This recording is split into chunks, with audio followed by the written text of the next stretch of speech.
Hi everyone, it's Dr. Dave coming to you from New York, the epicenter for the COVID-19 pandemic. A question that I am asked every day in the office is, how do we know who's at risk for ending up in the hospital with COVID-19? There was a study of 5,700 patients in the New York City area that helps us understand better who is at risk for being hospitalized with COVID-19 symptoms.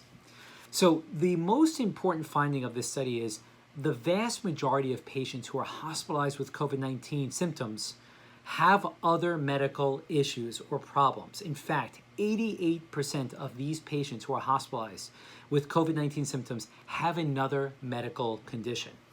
So if we go down the list of the most common medical conditions, the first one is obesity or morbid obesity. 60% of patients hospitalized with COVID-19 have a history of obesity or morbid obesity. The next condition is high blood pressure, 53%. Diabetes, 31%, and coronary artery disease, 10%. And after that on the list, there are a lot of other medical conditions, but the top conditions that patients who are hospitalized with COVID-19 symptoms have are the ones I mentioned. So what does this mean? This means that although we hear about the tragic young patient who is hospitalized, the vast majority, 88%, have other medical conditions. To me, the take-home message is the higher the risk the patient is with a history of medical conditions, the higher the risk they are for being hospitalized.